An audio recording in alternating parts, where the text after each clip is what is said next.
Hi guys, this is Jewel. Andito po ako para ipakita sa inyo kung paano ko sinusuot ang aking mga human hair wigs. Ito po, I have with me different types of wigs that I have. I will show you later kung paano ko siya isuot. But before that, prior to that, let me tell you first kung ano nangyari sa hair ko. Look, ano nga nangyari, di ba? Ang hair ko is, as you can see, napakanipis. It's so limp. Very limp hair. Yan, ang nipis-nipis niya. This is due to hair fall.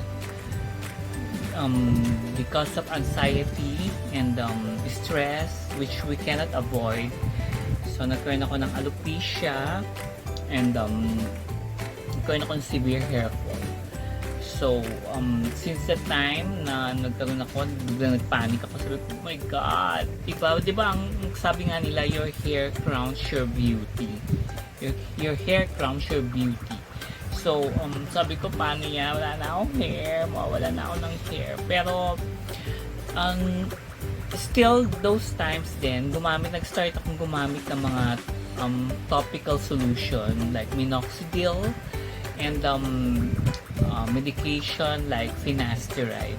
And until na gumagamit din po ako para at least maano pa rin ma-maintain yung bang ma-avoid yung pag-hair fall niya para hindi na siya masyadong nagkakaroon ng hair fall. And it's effective. I can say that it is really effective kasi nakokontrol niya yung hair fall, yung paglalagas ng buhok. So that's the reason kung bakit ako, since that time, that's the reason why I started using wigs. And all of my wigs nga pala is, all of my wigs are human hair. I prefer human hair kasi mas matagal siyang gamitin, umaabot siya ng years. Unlike yung synthetic na magagamit mo lang like for a month. So even this is costly, even na mas mahal ito, at least it's a good investment kasi matagal nyo siya magagamit, and yun, masasatisfied kayo and you will feel talaga na parang hair na hair nyo talaga siya kasi human hair talaga siya, natural hair. And nowadays, hindi na masyadong, unlike before, di ba, binabas pag nagsusuot ng wig. Nowadays, it's no longer an issue. Unlike nga nung before, like what I've said, like before, parang awkward magsuot ng wig. Kasi parang binabash na naka-wig.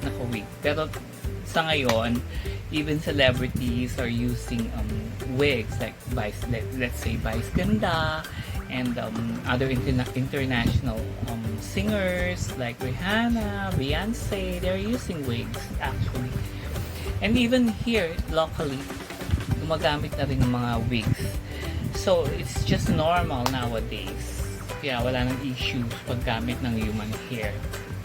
So, kaya yan, pakikita ko sa inyo ngayon kung paano ko ginagamit ang aking human hair. Meron ako dito, may long hair ako, may short hair, curly. Actually, marami akong human hair. Ang papakita ko lang sa inyo is yung madalas kong ginagamit.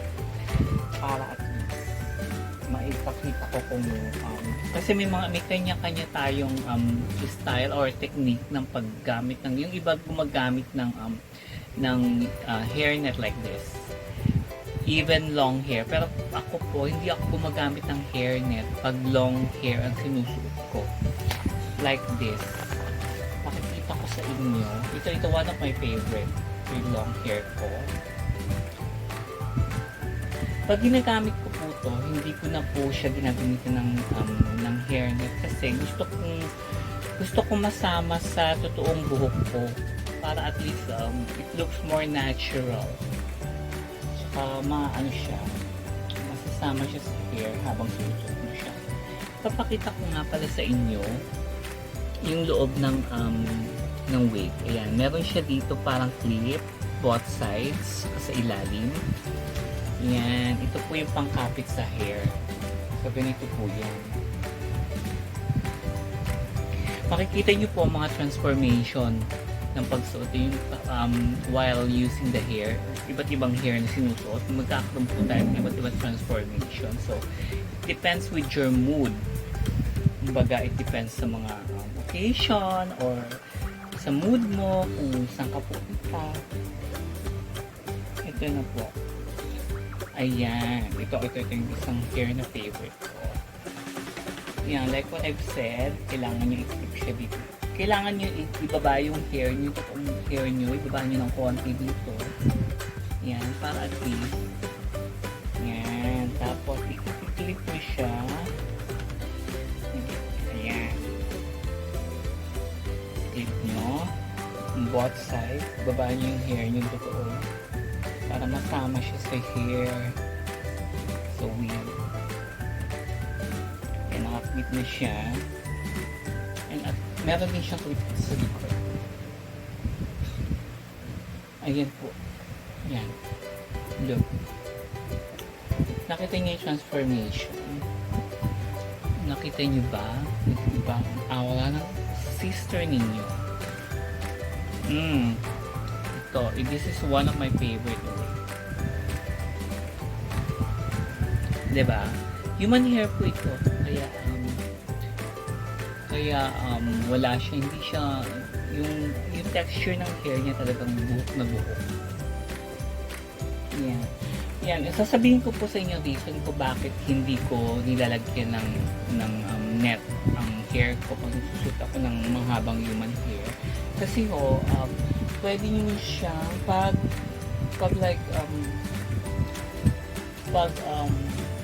pinonytail niyo siya dito sa likod. Ayan, pag pinonytail niyo siya, at makikita yung edge ng hair niyo na parang very natural siya. Kasi na may tali ko ng hair. Ayan. Ganyan po, diba?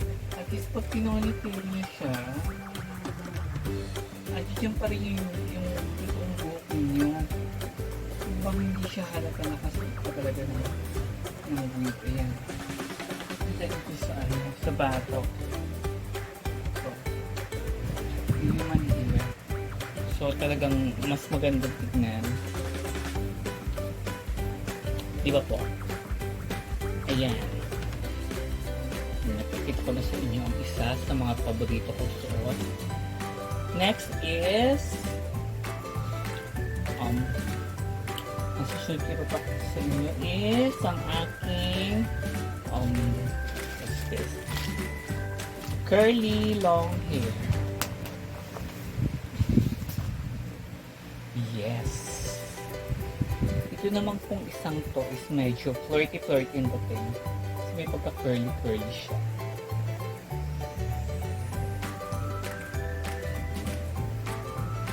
Ayan. Diba?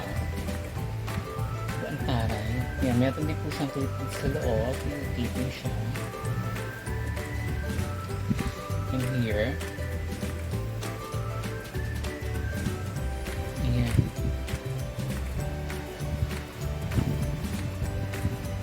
Ayan. Ginagamit ko po tayo using this hair sa mga like occasions, like pag may mga dates ako or mga parties, yun, ipagka-flirty na thing. Sa aurahan or sa harbatan. Joke lang. Ayan, ito po. Ayan, minsan ginaganyan ko siya para talagang alam niyo yun. Para hindi halatang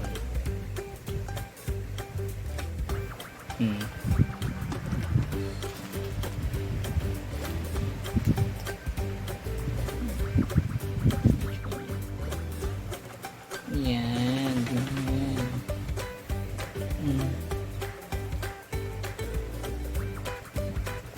Or nakaganyan lang siya. Ganyan. Or pwede nyo rin siya i-side. Yan. Pwede i-side yung ano dito. Tawag doon. Guhit dito.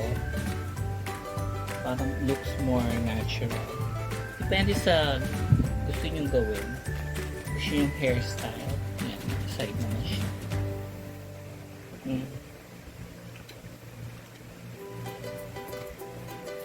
Diba? Ganda siya. Ito ang madalas ko rin gamitin sa mga party.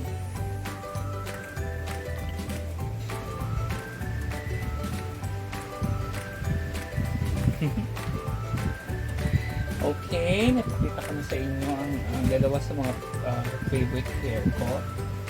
Ang sunod naman is short hair. Yeah, meron akong short hair dito. One of my favorite din. Ito naman po, sinusuot ko to pag yung mga sa labas lang, may bibilhin, pupunta sa mall, casual. Hindi pala, kailangan pala magsuot ng ano. Sorry. Pag maiksi po, ayan, pag maiksi ang buhok, kailangan talaga, that's the time na nagsusuot ako ng hairnet. Kasi kailangan itago niyo yung buhok niyo. Depende kung maiksi ang buhok niyo. Ayan.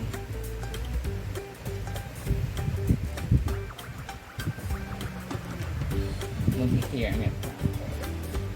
Kaya lang be sure na nakatago lahat ng buhok ninyo, nakapapasok na yung buhok ninyo para hindi lumalabas kasi maiksi yung hair na isusuot natin. Ayan.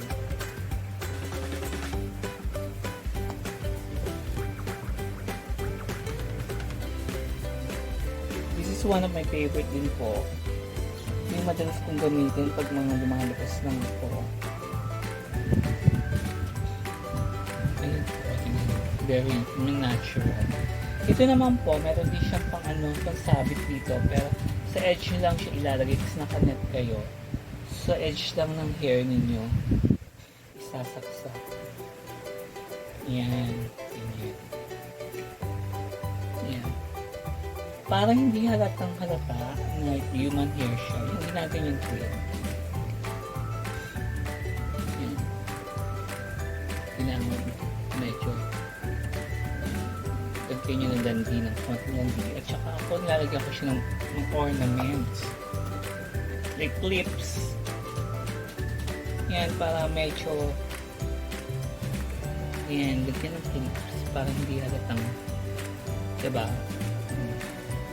Kailangan po pagsuot nyo yung mga human hair nyo, confident lang kayo. Yung bang feel nyo na totoong hair nyo siya. Huwag kayong maantog ko. Minsan napaparanoid tayo na baka tignan, baka ganyan. No, hindi ho totoo yun. Ano nyo lang, guni-guni nyo lang yun. Just just love your hair, be comfortable, be confident on wearing them.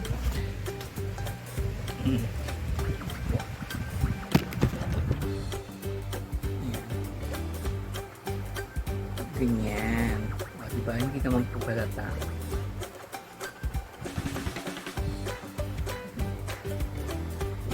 Yan po. Ang maiksing buhok na po, isa sa mga paborito kong sinusuot. Ang isa ko naman susuot ngayon is yung curly ko. Curly na maiksi. Wavy. Ito. Actually, yung mga nilabas kong hair dito, yung mga talagang madalas ko sinusuot.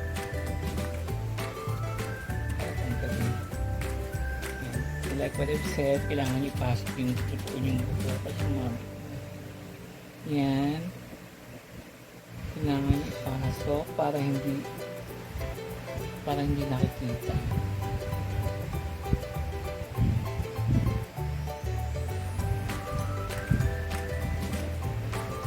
Ito naman po yung wavy na short hair. Isa din sa mga paborito kong suot.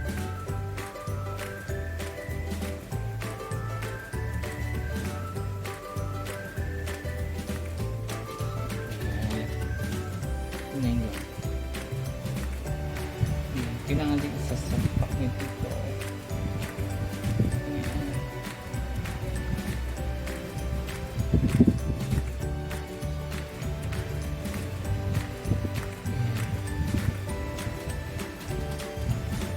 Diba? Maganda rin siya. Ito po, nilalagyan ko siya ng ano, lalagyan ko siya minsan ng mga hair ornaments, like headband, parang hindi halata.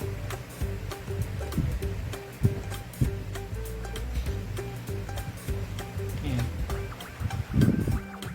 But it looks more natural and more fashionable.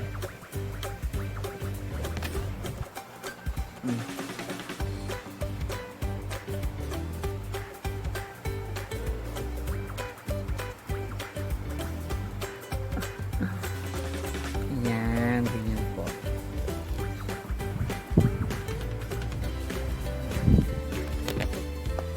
So, nakita nyo na yung may buhok ko. Meron pa ba ako dito? Meron pa. Ito naman, yung parang uso ngayon na parang may mga white hair siya. Yung mga puting buhok. Yung parang hair ni Don Silveta. Maiksi. Pero, elegante siya. I'm gonna show it to you also.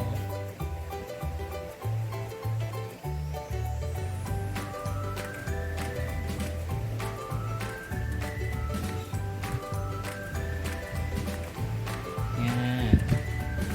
Ito po yung may mga puti-puti siyang highlights.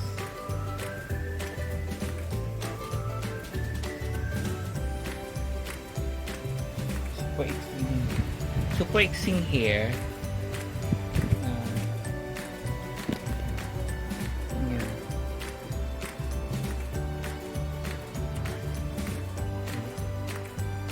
Yan.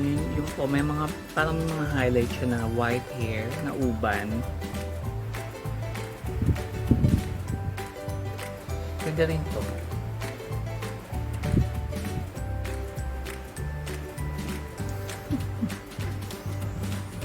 Diba?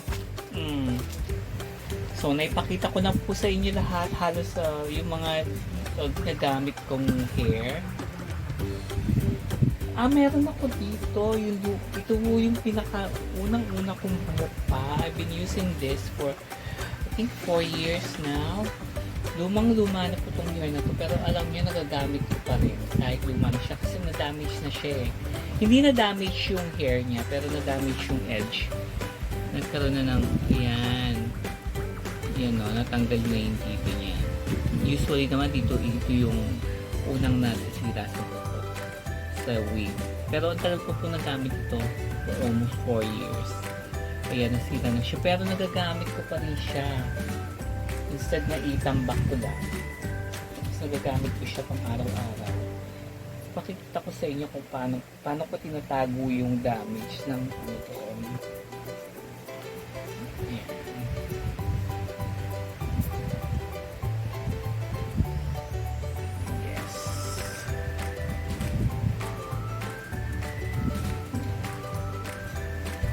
So nakikita niyo po, ayan siya. Actually maganda tong hair na to kasi maganda yung texture ng ng hair niya. Very talagang parang totoong buhok siya na buhok. Talagang parang class A talaga tong hair. Ayan, makikita nyo, ayan, yung dito yung niya, meron na yung edge niya. So, ang ginagawa ko dito, tinatakpan ko siya na, ano ba yun? Headband! Yan, para hindi halata na may may damage. At least nagagamit pa rin siya, di ba? Yan, ganyan lang. Nakatakip siya dito. Yan. So at least, pang araw-araw. Yan po. Nakapang ko lang yung medyo na.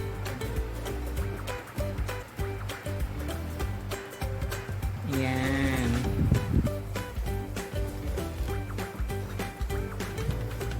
So, naipakita ko na sa inyo lahat ng aking mga human hair wigs. Hindi naman lahat, yung iba nakatago, pero ipakita ko sa inyo yung mga madalas kong ginagamit na human hair, and at least kahit paano I hope na nakatulong sa mga especially to those na gumagamit na rin ng hair at may balak na gumamit ng human hair. Don't hesitate to use human hair wig. Huwag po kayong mag-hesitate kasi like what I've said kanina earlier, it's a fashion, it's a part of fashion na ngayon. Hindi na siya hindi na siya awkward na gamitin kasi kumbaga normal na gamitin ang human hair wig as long na